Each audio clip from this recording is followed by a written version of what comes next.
नमो नमः। षष्ठी कक्षा यानी छठी कक्षा के प्रथम पाठ इस अभ्यास को आज हम करेंगे।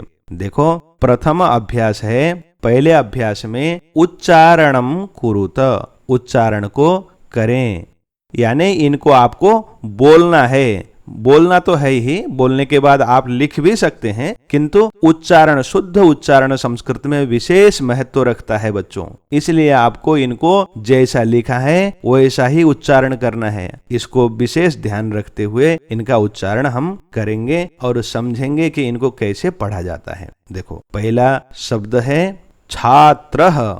आप लोग भी मेरे साथ पीछे पीछे बोलने का प्रयास करें। छात्रः।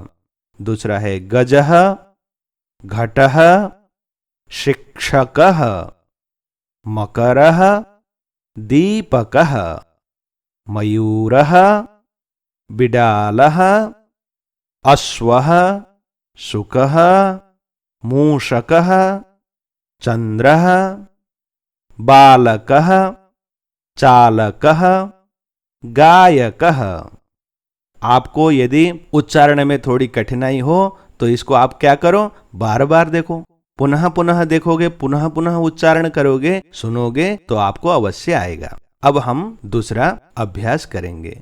चित्राणि दृष्ट्वा पदानि उच्चारयत। चित्राणि, चित्र को, दृष्ट्वा, देखकर, पदानि, शब्दों को, उच्चारयत, बोलो। चित्र को देखकर शब्द को बोलो। देखो, यहाँ पर कुछ हाथ में फल या सब्जी लिए हुए किसान का चित्र है। इसको नीचे लिखा हुआ है कृषकः।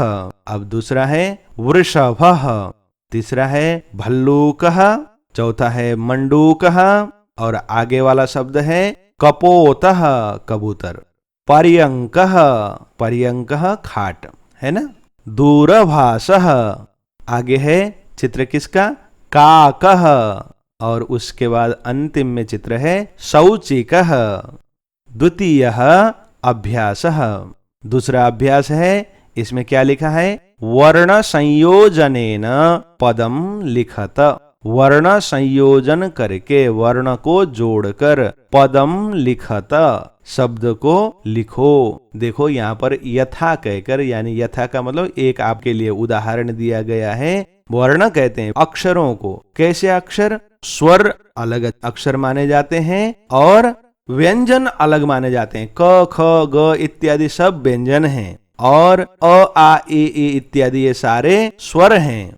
ये दोनों अलग अलग चीज हैं, लेकिन व्यंजन स्वर के बिना बोला नहीं जा सकता। स्वर के बिना व्यंजन लंगड़ा हो जाता है। आपको पता है, बहुत से आपने लंगड़े अक्षर देखे होंगे, आधे अक्षर देखे होंगे। स्वर कभी आधा होता है, अ, आ, ई कभी आधे हुए या पीछे से नीचे से उसका पैर काटा गया हो, लंगड़ा कर दिया गया हो। स्वर कभी लंगड़े नहीं होते, स्वर भरे पूरे होते हैं, किंतु व्यंजन स्वर के बिना उच्चारण नहीं होते, इसलिए वो आधे अधूरे यानी लंगड़े जैसे होते हैं। उनमें स्वर लगा के ही बोला जा सकता है। ठीक है, पहला उदाहरण देखो। च धन अ, श अ, क अह। च में अ को जोड़ देंगे तो च बन जाएगा पूरा च। श में अ जोड़ेंगे तो श बन जाएगा। क में अह को जोड़ देंगे तो क्या बनेगा, कह। अब पूरे को जोड़ेंगे तो क्या बनेगा, चषकः। यहाँ पर 3 अक्षर दिख रहे हैं, किंतु 3 अक्षर में 3 स्वर छुपे हुए हैं और 3 व्यंजन छुपे हुए हैं। इसको विशेष ध्यान रखना। अब अगला अभ्यास आपके लिए है, उसको बनाकर देखते हैं। जैसे स औ सौ, च ई ची, क अह कह, शौचिकः, है ना। स उ सु, न अ न, क औ कौ, सुनकौ। ध आ, यहाँ पर देखो ध उसके बाद आ है। ध और आ धन का चिन्ह होने के कारण जुड़ेंगे। ध आ धा, व अ व, त अह तह, धावतः। ऐसे क्या बनेंगे, व्यंजन और स्वर मिलकर शब्द बन जाता है। इस प्रकार से आप देखो, व री, व्री, री क्या करता है, नीचे से ए से लगता है ना, व री व्री। द ध आह, देखो द भी आधा है, लंगड़ा है, ध भी लंगड़ा है, तो दोनों के दोनों क्या करेंगे, एक साथ जुड़ेंगे और आ का सहारा लेंगे तो बनेगा वृद्धाः। दधाः ऐसे बनेगा ना, द पहले उच्चारण होता है, ध बाद में, और ऐसे हम सबको मिलाकर बोलेंगे तो वृद्धाः ऐसा बनेगा। अब अगला अभ्यास है ग आ गा, य अ य, न त ई, न भी आधा, त भी आधा, बाद में स्वर, यानी हमें क्या करना होगा, न को लंगड़ा ही रखना पड़ेगा और त के साथ ई को जोड़ेंगे, गायंती ऐसा शब्द बन जाएगा।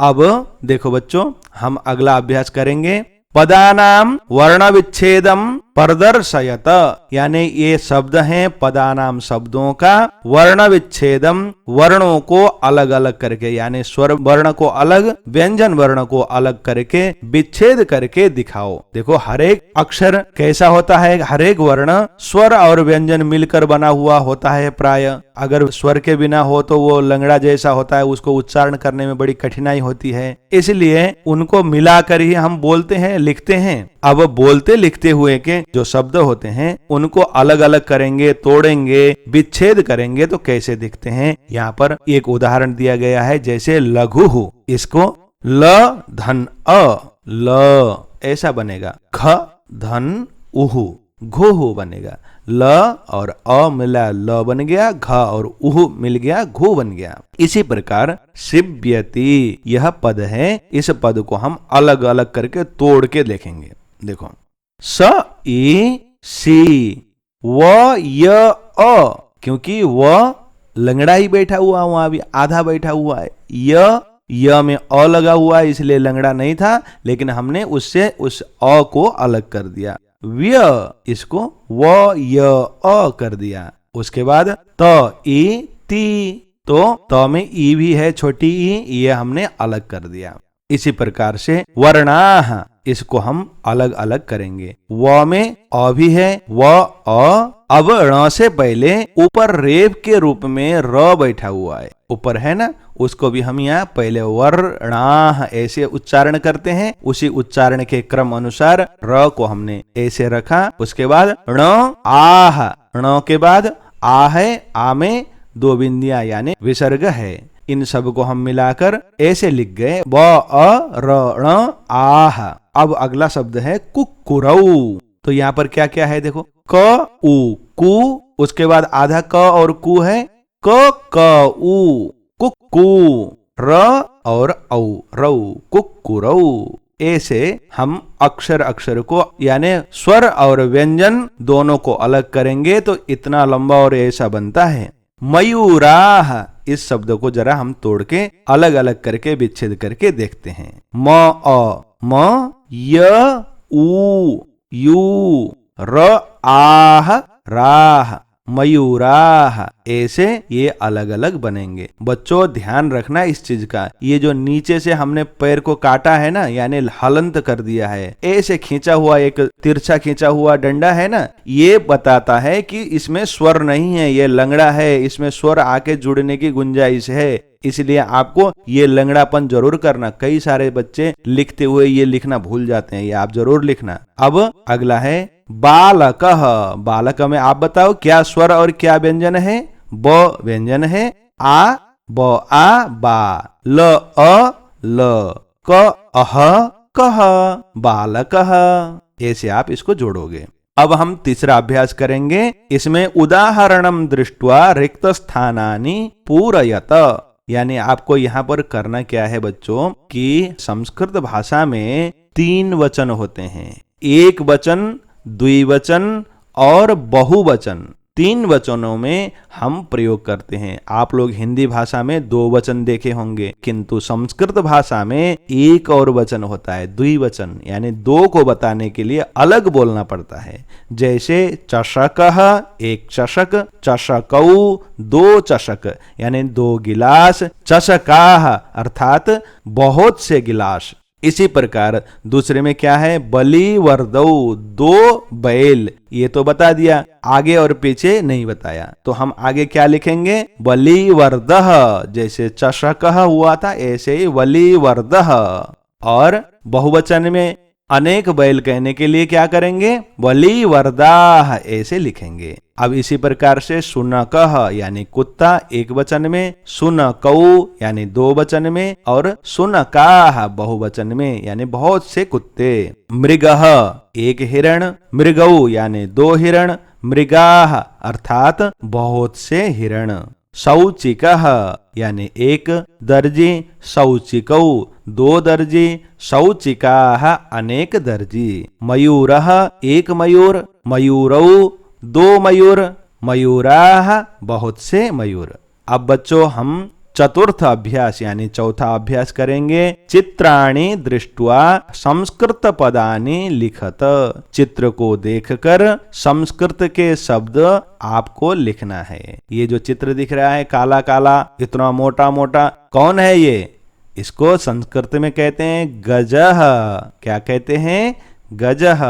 ये कौआ, ये काक को हम क्या कहते हैं संस्कृत में? काकः। अब देखो यहाँ क्या है, चंदा मामा है ना, क्या कहते हैं संस्कृत में? चंद्रः। ताला है ना, संस्कृत में तालः कहते हैं। आपने ये तो पढ़ा है। भल्लूकः, भालू को संस्कृत में भल्लूकः कहते हैं। बिडालः, घर में बिल्ला है, बिल्ली बिल्ला, बिल्ला को बिडालः कहते हैं। ठीक है, आप इसको लिखो। अब हम पांचवा अभ्यास करेंगे। चित्रम दृष्ट्वा उत्तरम लिखत। चित्र को देखकर उत्तर लिखो। जैसे बालकः किम करोति, बालक क्या करता है? बालकः पठति, बच्चा पढ़ता है, बालक पढ़ता है। अश्वौ किम कुरुतः, इसका उत्तर लिखना है। अश्वौ यानी दो घोड़े, किम कुरुतः क्या करते हैं? देखो चित्र में दो घोड़े क्या कर रहे हैं? अश्वौ धावतः, दोनों घोड़े दौड़ते हैं। कुक्कुराः किम कुर्वन्ति, ये सभी कुत्ते क्या करते हैं? कुक्कुराः बुक्कन्ति, ये सारे कुत्ते क्या कर रहे हैं? बुक्कन्ति यानी भौंकते हैं। अब देखो यहाँ पर छात्र हैं, दो बच्चे हैं। छात्रौ किम कुरुतः, ये दो छात्र क्या कर रहे हैं? छात्रौ गायतः, दोनों छात्र प्रार्थना गा रहे हैं ना, जैसे वो क्या कर रहे हैं? प्रेयर कर रहे हैं ना, तो आप क्या लिखोगे? गायतः, ये दोनों गाते हैं। कृषकः किम करोति, ये किसान क्या करता है? कृषकः क्षेत्रम कर्षति, कृषक खेत को जोतता है। क्या करता है?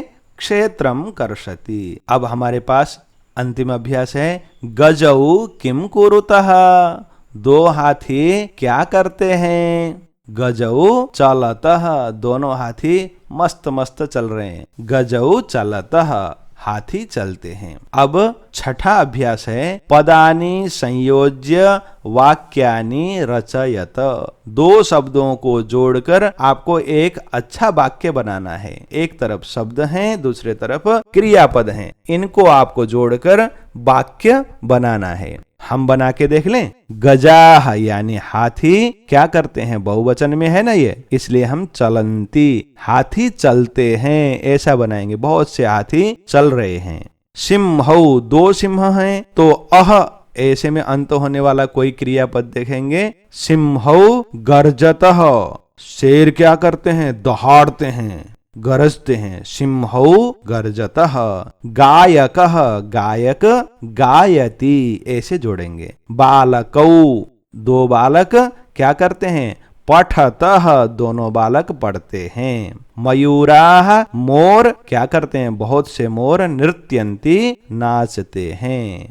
अब सप्तम अभ्यास है, सातवां अभ्यास। इसमें क्या है? मंजूषातः पदम चित्वा रिक्त स्थानानि पूरयत। मंजूषा यानी इस बॉक्स में लिखे हुए पद यानी शब्द को चित्वा निकालकर रिक्त स्थानानि पूरयत, खाली स्थान को भरना है आपको। देखो, नृत्यन्ति, गर्जतः, धावती, चलतः, फलन्ति, खादति, ये सब क्या है? बॉक्स के अंदर शब्द हैं। इन शब्दों को हम क्या करेंगे? जहां पर उचित जगह होगा वहां पर जोड़कर अच्छा वाक्य बनाने का प्रयास करेंगे। देखो, मयूराः बहुत से मोर क्या करते हैं? सबसे पहला शब्द देखो, नृत्यंती, नाचते हैं, तो हम जोड़ेंगे तो वाक्य बन गया, मयूराः नृत्यन्ति। अब ख नंबर में गजौ यानी दो हाथी, तो अह में खत्म होने वाला शब्द लेंगे, चलतः, गजौ चलतः, दो हाथी चलते हैं। वृक्षाः, पेड़, पेड़ क्या करते हैं? फलन्ति, फल देते हैं, वृक्षाः फलन्ति, ऐसा वाक्य बन जाएगा। सिंहौ, शेर क्या करते हैं? दो शेर दहाड़ते हैं। गर्जतः, सिंहौ गर्जतः। अब अगला अभ्यास है वानरः, बंदर क्या करता है? एक बंदर है, खादति, बंदर कुछ खाता है।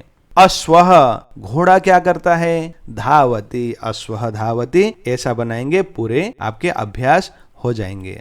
8वां अभ्यास है स तौ ते इत्येतेभ्य उचितम सर्वनाम पदम चित्वा रिक्त स्थानानि पूरयत। ये आपको क्या करना है कि जहां पर जो शब्द है, नाम पद है, उस नाम पद को हटाकर सर्वनाम सह, तौ, ते इत्यादि को रखकर फिर वाक्य बनाना है। जैसे अश्वः धावति, घोड़ा दौड़ता है, तो हमने अश्व को हटाकर यहाँ पर क्या रखा है? सह धावति, वह दौड़ता है। घोड़ा दौड़ता है की जगह में वह दौड़ता है हो गया। ऐसे ही गजाः चलन्ति, इसको आपको बनाना है, तो हम क्या बनाएंगे? गजाः बहुवचन है, ते लगाएंगे, गजाः के स्थान पर ते चलन्ति। ऐसे ही छात्रौ पठतः है, इसमें औ है तो तौ को लेंगे, तौ पठतः, ऐसे बन जाएगा। वानराः, बहुत सारे बंदर, क्रीडन्ति, खेलते हैं। अब हम वानरा बहुत सारे हैं, बहुवचन है, इसलिए ते ले लिया, ते क्रीडन्ति, ऐसे वाक्य बन गया। गायकः गायति, तो हम क्या करेंगे? गायकः एक वचन है तो सह गायति, वह गाता है। मयूराः नृत्यन्ति, मयूराः बहुवचन है तो हम ते लगाएंगे, ते नृत्यन्ति, ऐसे वाक्य बन जाएगा। इस प्रकार से आज आपका प्रथम पाठ शब्द परिचय, इस पाठ के सारे अभ्यास हो गए। सारे अभ्यास आप लोगों को कैसे लगे, नीचे आप कमेंट में जरूर कमेंट करना, और अपने दोस्तों को सबको पाठ और अभ्यास शेयर करके उनको भी पढ़ने के लिए प्रेरित करना। नमो नमः। अगले पाठ में पुनर्मिलाम। धन्यवाद।